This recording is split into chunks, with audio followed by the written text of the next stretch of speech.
السلام علیکم۔ آج کا ہمارا لیکچر کا عنوان ہے جنوبی ایشیا میں برطانوی نظام تعلیم۔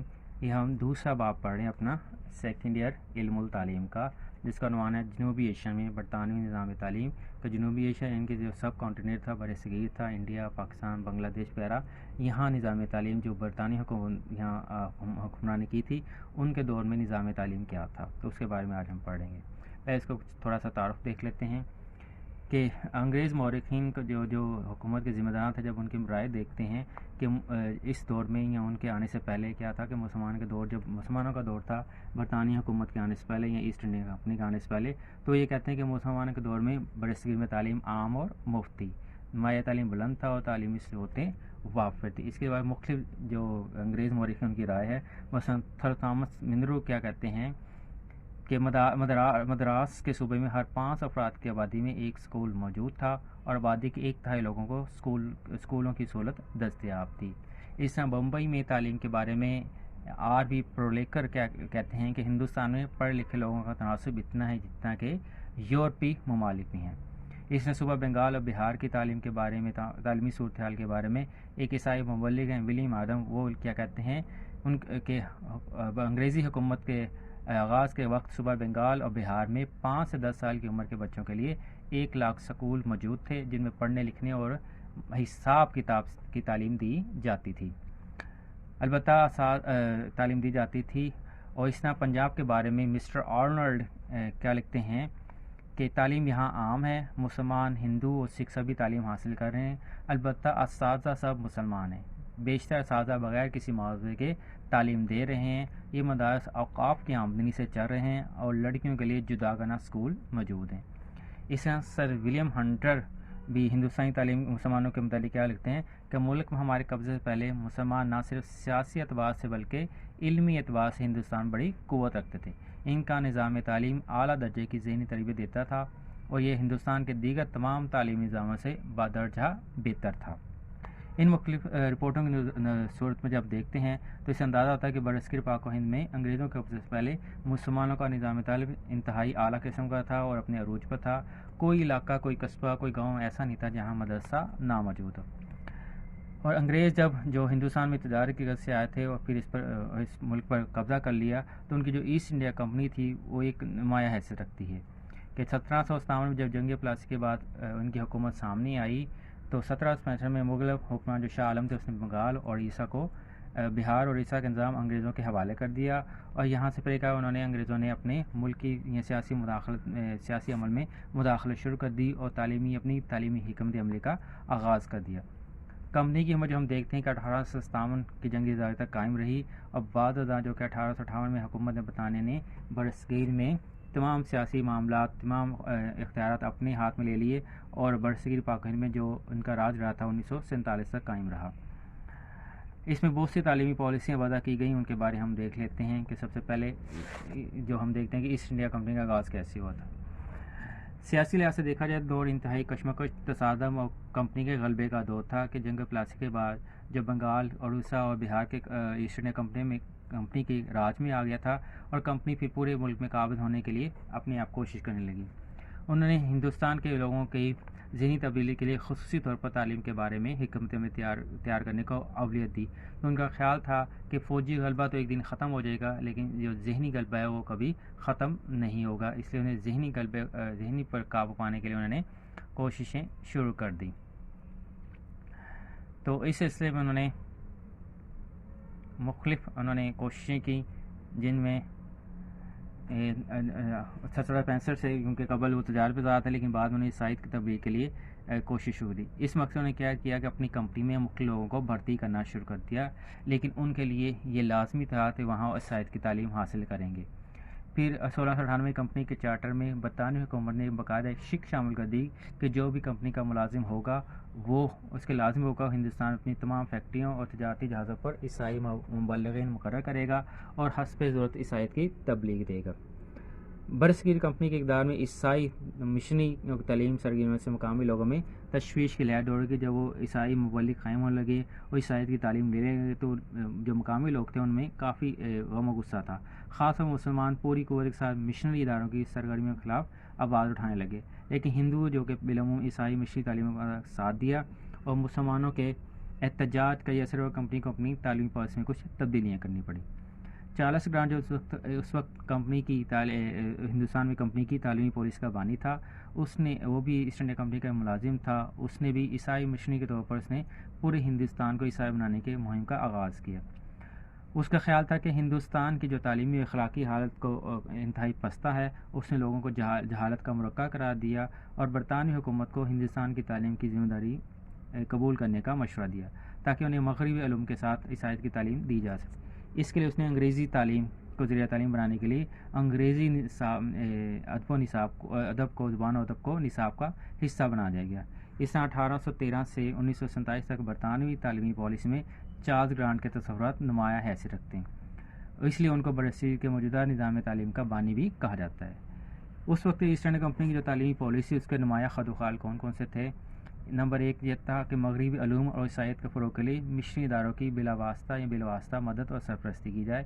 دوسرا، مغربی تعلیم کے ساتھ ساتھ مشرقی علوم کو بھی جاری رکھا جائے تاکہ کاروبار حکومت میں فوری خلل واقع نہ ہو۔ مشرقی علوم کون سے تھے؟ جو ان کے آنے سے پہلے برصغیر میں پڑھائے جا رہے تھے، اور مغربی علوم وہ تھے جو انگریز اپنے ساتھ لے کے آئے تھے۔ تیسرا تھا مشرقی علوم میں ادب کو بنیادی اہمیت دی جائے، مدرسوں اور پاٹھشالوں کو ویسے ہی رہنے دیے جیسے پہلے کام کر رہے تھے، اور اعلیٰ مذہبی اداروں کو مالی مدد دی جائے، اور اس سے پہلے جو پنڈت اور مولوی تھے ان کو خطابات سے اور انعامات سے نوازا جائے تاکہ ان کو اپنے اثر میں لیا جا سکے۔ اور اس طرح باثر ہندوستانیوں کے جو ہندوستانی ان کا اعتماد حاصل کرنے کے ان کے بچوں کو اعلیٰ ملازمتیں دی جائیں۔ نمبر 4 کیا تھا؟ ایسے نئے ادارے قیام عمل میں لائے جائیں جو کمپنی کی پیدا ہونے والی نئی ضروریات کو پورا کر سکیں۔ ان میں ایسے افراد تیار کیے جائیں جو ان کے نئے نظام کو کامیاب بنانے اور کمپنی کے استحکام میں معاون اور مددگار ثابت ہوں۔ ان کوششوں سے بظاہر ہمیں یہ محسوس ہوتا ہے کمپنی میں تمام تعلیمی معاملے غیر جانداری کا اظہار کیا، لیکن یہ حقیقت نہیں تھی، بلکہ یہ حکمت برطانوی حکومت کی تھی، اور جس کی وجہ سے یہاں کا مقامی نظام تعلیم تھا وہ آہستہ آہستہ ختم ہوتا گیا اور مجموعی طور پر انگریزوں نے پورے نظام تعلیم پر قبضہ کر لیا۔ کمپنی کی اس تعلیمی حکمت عملی کو برطانیہ کے مذہب پرستوں نے کافی حد تک عیسائیت سے غداری کے مرادف قرار دیا، جس کے نتیجے میں پارلیمنٹ نے 1813 کا چارٹر منظور کیا۔ اس چارٹر کو ہندوستان کی تعلیمی تاریخ میں ایک اہم موڑ کی حیثیت حاصل ہے۔ اس کی نمایاں خد و خال کیا تھے کہ نمبر 1 تعلیم کمپنی کی ذمہ داری ہوگی اور اسے اپنے وسائل میں سے 1 لاکھ روپے ہندوستانی کی تعلیم کے لیے مخصوص کرے گی۔ دوسرا، تعلیم کے لیے مختصر شدہ رقم جو ہے وہ باقاعدہ مغربی علوم کی اشاعت اور مشرقی علوم کے احیاء اور مقامی اہل علم کی حوصلہ افزائی کے لیے خرچ کی جائے گی۔ تیسرا جو مقصد تھا کہ تعلیم کا اولین مقصد اہل ہند تک عیسائیت کا پیغام پہنچانا ہوگا، جس کے لیے مشنری اداروں کی سرپرستی کی جائے گی، یعنی کہ مشنری اداروں کی مدد کی جائے گی۔ پھر تھا نمبر 4 تھا مغربی علوم و سائنس کی تعلیم انگریزی زبان کے ذریعے دی جائے گی، کہ تعلیم جو ہوگی مغربی علوم جو سائنس یا میتھ یا انگریزی باقی سبجیکٹ جو پڑھایا، جو مشرقی علوم جو انگریزوں نے نئے نصاب میں شامل کیے تھے ان کو انگریزی میں پڑھایا جائے گا۔ ہم دیکھتے ہیں کہ 1813 کا جو چارٹر ایکٹ تھا ہندوستان میں انگریزی نظام تعلیم کے لیے سنگ بنیاد کی حیثیت رکھتا ہے، اور بعد میں ہونے والے جو بھی نئے تعلیمی نظریات آئے یا نئے ایکٹ آئے یا نئی جو انہوں نے پالیسیاں بنائی ہوئی تمام اسی ایکٹ کی بنیاد پر تھیں۔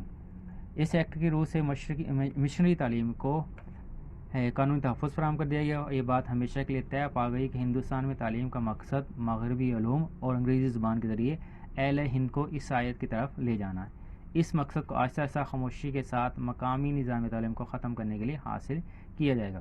یہ فکری بنیاد تھی جس پر نئے برطانوی تعلیم پالیسی استوار کی گئی، اور جسے میکالے نے ترقی دے کر ایک نیا نظام بنا دیا جس کا بنیادی مقصد ہندوستان میں اپنی حکومت کے لیے ملازمین کا حصول تھا۔ پھر آگے 1813 کا چارٹر ایکٹ، جیسے ہم پہلے پڑھ چکے ہیں، جو اس کا بانی تھا چارلس گرانٹ، وہ خود ایک کیا تھا، مشنری تھا اور کمپنی کا ایک ممبر تھا، اور اس نے پھر عیسائیت پھیلانے کے لیے تمام کیا۔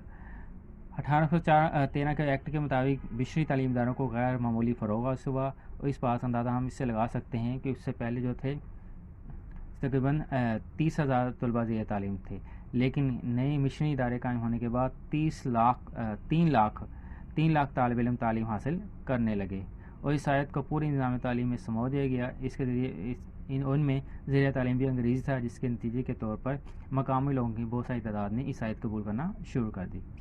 پھر لارڈ مکالے جو کہ 1833 میں سپریم کونسل کا ممبر اور پبلک انسٹرکشن کمیٹی کا سیکرٹری مقرر ہو کے ہندوستان میں آیا. اس نے 2 فروری 1835 کو گورنر جنرل کی کونسل کو پیش ہونے والی اپنی یادداشت میں اس بات پر زور دیا کہ ہندوستان کے قدیم نظام تعلیم علم ادب کو مکمل طور پر ختم کر دیا جائے اور ہندوستان کے جملہ معاشرتی اور معاشی برائیوں کے خاتمے کے لیے مقامی علوم کے بجائے جو یورپی علوم ہیں یا مشرقی علوم ہیں اس کو پڑھایا جائے. اس سے انگریزی زبان کو ذریعہ تدریس بنانے کی بھی وکالت کی.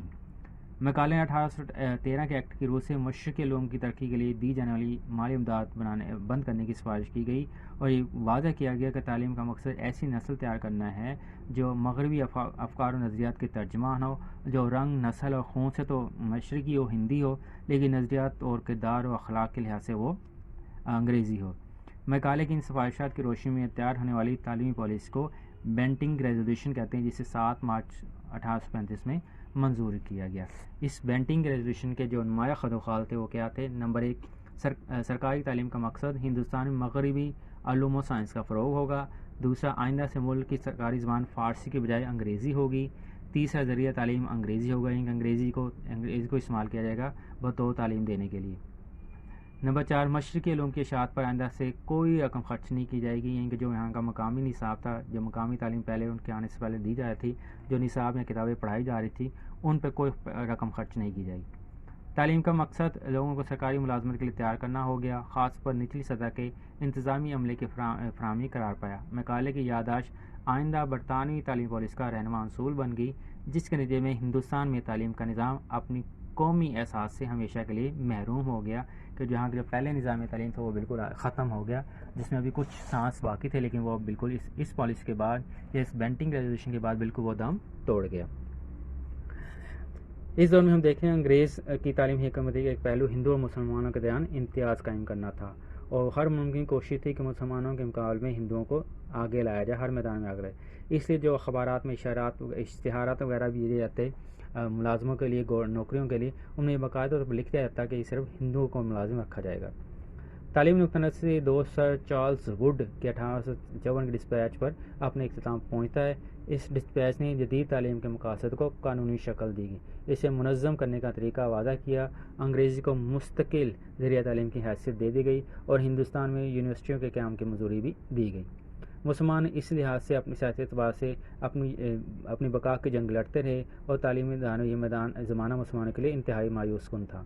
ان کا نظام تعلیم ختم ہو گیا تھا, ان کے مدارس غیر تسلیم شدہ قرار دے گئے اور عام مفت تعلیم کا دور ختم ہو گیا. تعلیم کو قابل فروخت چیز بنا دیا گیا, یہاں صرف صاحب ثروت لوگ ہی تعلیم حاصل کر سکتے, اور مسلمان کیونکہ وہ اس بات سے ڈرتے تھے عیسائی کی تعلیم دی جا رہی, انگریزی تعلیم دی جا رہی ہے, اس لیے وہ اپنے بچوں کو ان تعلیمی اداروں میں نہیں بھیجتے تھے کہ اگر وہ انگریزی تعلیم سیکھیں گے تو وہ خود عیسائی بن جائیں گے, اس لیے وہ ان کی تعلیم سے دور ہو گئے. اور جو ان کے اپنے مقامی ادارے تھے مسلمانوں کے, وہ حکومتی سرپرستی اس میں تھی, ہماری مدد نہیں مل رہی تھی, اس لیے ان کو سختیاں شروع ہو گئی. ان کے تعلیمی جو ادارے تھے وہ بھی مدارس بھی کم ہونا شروع ہو گئے, ان کا کام کم ہو گیا. تو 1813 سے 1854 کے درمیان جو اہم واقعات, تعلیمی واقعات ہیں, وہ کچھ ایسے تھے. نمبر 1 تھا 1815 میں سرکاری سطح پر بمبئی ایجوکیشن سوسائٹی قائم کی گئی. نمبر 2 1816 میں کلکتہ ودیالا کے نام سے ایک تعلیمی ادارہ قائم کیا گیا, جس کو 1819 میں کالج بنا دیا گیا. یہ ہندوستان کا پہلا گورنمنٹ کالج تھا جہاں یہاں کا ذریعہ تدریس انگریزی مقرر کیا گیا. اور پھر 1823 میں تعلیمی عامہ کمیٹی کا قیام عمل میں آیا اور ہندی زبان کے فروغ کے لیے آگرہ میں تعلیمی ادارہ کھولا گیا. پھر ہے 1828 میں گورنر جنرل ولیم بینٹنگ نے مسلم مدارس کے اوقاف ضبط کرنے کا حکم دیا گیا, کہ مسلمان کے مدارس کو جو اوقاف سے مالی مدد ملتی تھی وہ انہوں نے بند کر دی یا ختم کر دی. 1836 میں نئی طرز پر ہیگلی کالج کلکتہ اور میڈیکل کالج کولکتہ کا قیام عمل میں لایا گیا. 1844 میں ہندو کالج کولکتہ میں انجینئرنگ کی کلاسیں شروع کی گئیں, اور 1847 میں انجینئرنگ کالج ریڈکی قائم کیا گیا.